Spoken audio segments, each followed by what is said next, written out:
Good to see everyone. Kind of an exciting time in our football program. Sunday we welcomed our signees, most of our signees and their parents to campus. Really set a 3-day orientation with them, kind of a life skills development into college and being a student athlete from the academic side of things, and just life labs with everything and making sure they understand the standards and the expectations. And I told them, you know, it's been a very, very short period of time where we came in and rebuilt the program, and now they're walking into an established football program, and making sure they understand what's required of them in the classroom, in the community, in the Anderson Training Center. But I think the most gratifying thing for me was the amount of upperclassmen and veterans that showed up, first of all, to welcome our freshman class, to help them move into the dorms, but also come in the meeting and talk to the parents and the players. And as we all know, when you have children go away to college, a new life begins, and the anxiety, I went through it last year. So just to have our players, I think that speaks volumes for the culture that we have, the character of young individuals we have in our football program. We will actually get started with school on Wednesday, and then we'll start our summer strength and conditioning program on Thursday. And make no mistake about it, we have to have a great, great summer. We have to be a much more explosive, a much more stronger football team in moving forward. But I'll answer any questions you may have. Butch, do you think there should be background checks for recruits? I mean, is that feasible at this point to do that?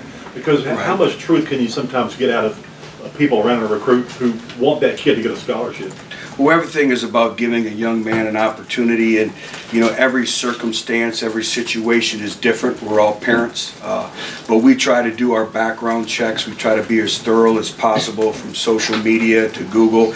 But there's also some things that hamper you in terms of the background, you know, with being minors and the age laws that go into that. So there's a lot of things that we're not able to do, but we try to do our due diligence with every individual that we welcome into our football program. And so I think it's a challenge in and of itself, but make no mistake about it, the first thing in our recruiting profile is character. We try to research that to the best of our ability, and then, you know, make a decision. Do they fit your program? Do you have the players in your program that can help them along the way as well?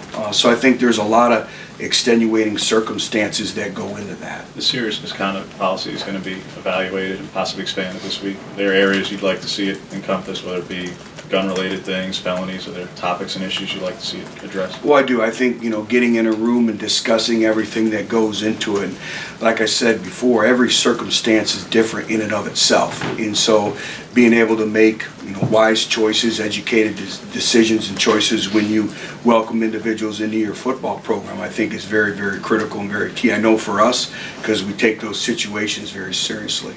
Should it be expanded to encompass coaches, Butch, for those who have been found fired potentially for covering up such acts that the policy covers for athletes? Should it also encompass the grown adults? Well, that's something, you know, I have to continue to research. This is a new topic, so again, you know, we'll continue to discuss and make some decisions on how we can continue to improve our profession as well. But, you know, every circumstance is different. I think there's a lot of times individuals don't know all the circumstances, and I think people rush to judgment today's world.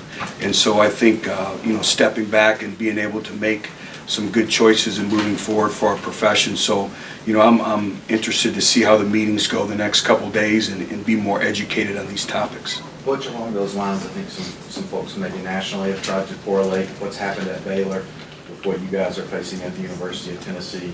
How would you say that the situation at Tennessee, the Title IX lawsuit and all that, is different than what has transpired at Baylor? Well, I'm not into comparisons. You know, all I can speak on is the University of Tennessee. And I feel strongly, as everyone in our organization, that we've done the right things. I'm proud of the culture that we've built, and we've tried to do everything the right way from everyone in our organization. So I feel very strongly with what we have at the University of Tennessee, what we've built, and what we'll continue to grow and build upon that as well. But if there are cases sometimes when you take second chances on a player, you know there's something in his background, how do you decide, how do you determine to grant that second chance? What are the factors in your mind?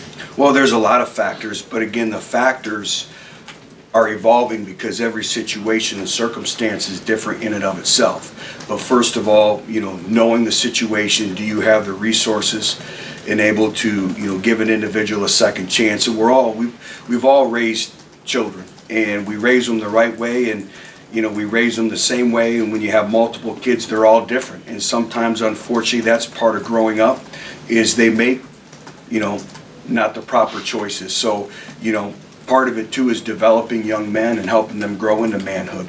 So again, I think it's looking at the circumstance on an individual basis. Do you have the resources? Do you have the people in place? What's the true character of the individual? Is it a genuine person? All those things that go into it, and it takes time to make those decisions. Do you ever use investigators to check out recruits? No. Yeah.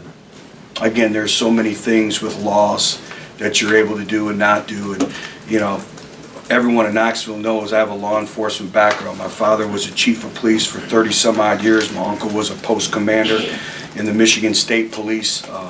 Have a great deal of friends in the FBI through relationships built through my dad that I still stay in contact on a weekly basis.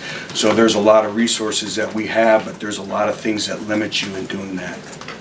Which, with Division I head coaches, their salaries ranking among the most on campus and sometimes in the state, how much civic and societal responsibility do they have above and beyond the football team? Well, there's a responsibility that comes with being a head football coach regardless of the pay structure. First of all, it's helping and guiding young men into adulthood. It's developing a family. It's sometimes being a spokesperson. It's being out there in the community, leading civic things within your community, within your state, being a positive figure, all those things that go into that. So I don't think it's based on the pay structure. I think it's based on the obligation and part of the duties of, being in the education business, not just in football, but in life in general. Does any of that trump the football team, in situations where, they conflict?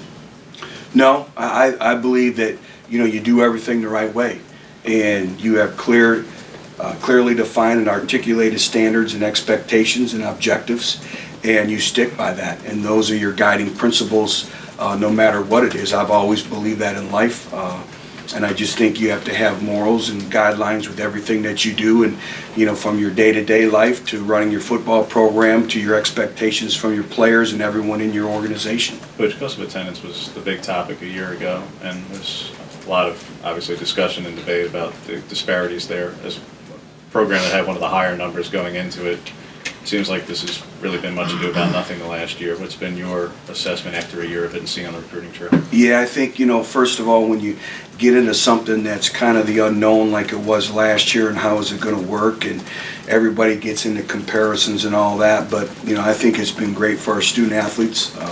I know it's helped their families, but really there hasn't been much said about it or talked about it after the initial month of it. So I think it's gone, very, very well. And again, those are formulas that the federal government dictates, so we have no say in those matters. Have you heard of any prospect, not just in your own program, but are you aware of any prospect who picked a school over another due to a couple $1,000 difference? No. I firmly believe young men pick the school because they feel it's the right fit for them, socially, academically, athletically, and relationships that are built over time in the recruiting process. I remember asking you about that last year, whether you thought you would be asked about it by parents, by recruits over the next year, over the next class. Did that end up happening more or less than you expected? Less. Very rare did that even ever come up. Sometimes still they were unaware of it. So again, I think every young man has a profile of what he's looking for in choosing a university or school to attend, but that was never a deciding factor, or even a factor at all in the recruiting process. Coach, you've had a couple players be vocal this offseason about their confidence in being Alabama this year. Do you like that kind of bravado, or do you wish they would dial it back a little bit? Oh, we spent a lot of time in educating social media, and this is a generation that's been brought up on broadcasting every emotion that you have. We'll continue to educate them. We have tremendous respect for Alabama, and who wouldn't, for what they have there, and everyone in our conference. And I think it's just sometimes individuals excited to play, excited about the season. But again, that was one of my topics yesterday with our freshman class is, not broadcasting every emotion that you have and understanding that you represent, and the program is always bigger than you. Butch, the Ivy League in the offseason voted to do away with full contact live practices in the fall to kind of cut down on head injuries. Is that something that could work at the SEC or D1 level? Well, every coach structures their practice differently. I've talked to a number of NFL coaches, GMs, and sometimes you have to learn how to swim. You got to get into the pool. And the thing that would concern me is if you're not tackling, if you're not hitting, then how do you really teach the proper techniques? And we hit very, very seldom during the season. We even changed our entire practice structure last year where we didn't even go one day of full pads. And we'll continue as we progress, and being a veteran football team, we'll see what we can handle. And I do think you can be a better tackling team by teaching thud properly, by even teaching tag and palms up and your body position and all that. But I would be concerned about taking away, the overall hitting.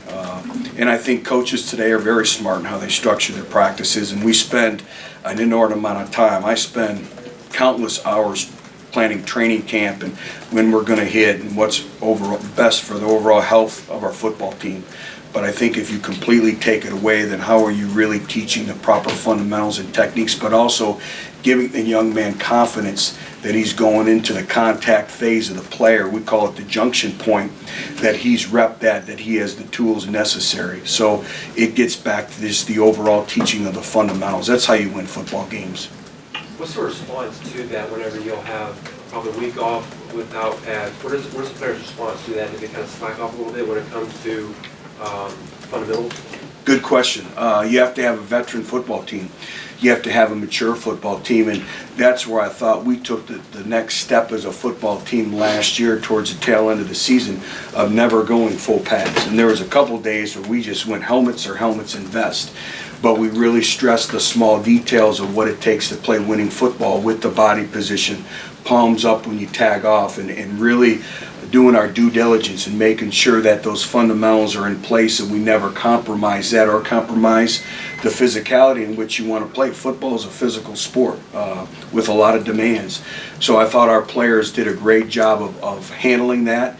And then when we start training camp, we'll see how much they can handle as well, because every team is different. Coach, you've had Florida on the ropes 2 years in a row and let the game slip away. How's that series, kind of weighing on the program and the fan base and just players at this point? We have the same model: follow the process and one game at a time. And I've always said it is the teams that win in November and December are the teams that can manage and handle the natural adversities that a long football season brings about. And there's always great opportunities to learn. And unfortunately, most learning opportunities occur when you lose and you fall short in a game. But our players have been very focused. Every game, that's the thing about this conference, is no one game is more important than the other. I know the fans get in all this, but when you're going through a long season of SEC play, every game is critical because of the competency of the teams, the coaches, all that. It's the reason why it's the best football conference in the country. How big a step would that be for the program, though, to just kind of end that streak against I haven't the even Gators? thought of that. I think they'll be one of the best teams, if not the best team in our conference. When you look at their defense, you look at their returning starters, you look at Georgia. I think Georgia is one of the best football teams in our conference as well, not just on the east side, but total. So when you look at the competition on our side, it's going to be a great challenge for us. Butch, it looks like the coaches are going to talk about some creative ways to help the underclassmen who declare, who don't get drafted, maybe more education or something. But I'm just hearing more and more coaches saying, we got to get creative and come up with some ideas to help these guys. What are your thoughts about that? Well, I do agree with that. And, what we tried to talk to our players about, and we do an extensive NFL education. It's part of our life skills. It's part of our 4th and 1 program. There's a difference between playing in the NFL and having a career in the NFL. And it's two totally different things. And, unfortunately, I think a lot of people get in the ears of individuals and they start putting all these things in front of them. And we try to educate them to the best of our ability. And we lived it this year. And fortunately, we had 3 individuals return, and I think that really speaks volumes, for what's going on with Cam Sutton, Jalen Reeves-Maben, and Alvin Kamara. And there's no coincidence that all 3 have also been named team captains and voted upon by their peers, where they could have very easily chose to leave, and they wanted to finish their degrees, which I'm exceptionally proud of. Cam Sutton will graduate in the fall. Jalen Reeves-Maben has already graduated. Walking down here, I just got a text message from Alvin Kamara with one of his classes he's in right now, and he got a B in it. And, that's kind of the culture of our football program right now. And, leaving Tennessee with a degree, that's first and foremost. So to have them, I think they set the standard for many years to come. But I think every individual has different goals, dreams, and aspirations. But the more that we can help these young men make an educated decision on what's best for them, because one of the most troubling things, and I know Brett talked about it a little bit, is you want what's best for your players, and all of a sudden an individual leaves early or he's not drafted, and then all of a sudden they go to training camp and they're out of a job, and they didn't get their degree, and they're not able to come back to college football. That's for us that invest in the lives of these young men. It weighs on you. So I think the more that we can do to provide a platform to educate them, the better. So what's the idea of an underclass combine? Would you be in favor of something like that? I'd have to do more research with that and see what that'd entail and the timing, with all that, and then how is that still going to help them, make an educated decision. You could have a combine and, do exceptionally well and still not be drafted. And so again, I think it's a challenge because, what's going to really help them be educated. Maybe it's being able to sit down and look face to face with NFL personnel or something like that to help these young men say, hey, look, this is where we see you. This is what you need to do. You're getting advice from us. This is our livelihood. This is what we do for a living. Which the SEC West has won 7 straight SEC titles. They've won 70% of their games against the East in that period. Do you think it makes any sense to consider realigning divisions? No, I think it's extremely competitive, and it's all cyclical. It all goes in cycles. I was in a conference a few years ago where one side was on paper stronger than the other, and then it flipped. So I think it all goes in cycles. I think, again, we have something very special here at the SEC, and, I'm in favor of the way it is. But why do you think Georgia's one of the best teams in the league? I think when you look at their skill set, you look at the lines of scrimmage and their offensive and defensive lines, you look at the success that program has had over a very, very long period of time. They return a number of starters, and that's going to be a challenge. You look across the board on our side, there's a lot of returning starters, a lot of very good football players, as is the East as well. But, I have a tremendous amount of respect for their program and, everyone, because, again, unless you compete in it day to day, being in this conference is a grind day in and day out. Which the video that's coming in 2017 at press box at halftime, Brett just called it one of the greatest game changes in college football history coming. But the NCAA has said that the footage that's going to be used is broadcast, not coaches' film. Can you assess just what you think the value of that is going to be in general, and then if you, I'm assuming, would prefer to have coaches' film to go off of? Anytime you have coaches' film, it helps, but it is a game changer. I still don't know how much benefit you truly get. It may be more benefit to the coaches than the players, but to have that avenue to be able to show them, to be able to gather up as a coaching staff, and maybe there was something that happened in the course of the first half that you want to look at. It is a game changer. It's different, and we have to make sure that we're prepared for all that. And then how do you use it? I think that's the biggest thing, is you still have time demands during halftime. So I think the biggest thing is how much do you truly use it, because there's a lot of other things that go into your halftime preparation as well. Thank you, Matt. Last one. Brad had said he would favor a Big Ten SEC football challenge similar to the basketball. Would you favor that? With the schedule, it's challenging. Our schedule's tied up all the way, I believe, to 2020 or 2021. So making a schedule is a challenge in and of itself. So I'd be very curious to see how that would work, just because of us growing our schedule is, we don't have any open dates. So who are you moving? And then obviously with, with the structure of the SEC and conference play. But make no mistake about it, I think we haven't hid from non-conference opponents. I believe that in our first 3 years, 2 out of our 3 years have been the toughest non-conference schedule in the country. So we lived it. So we've proven that we don't back down from any challenge outside of our conference.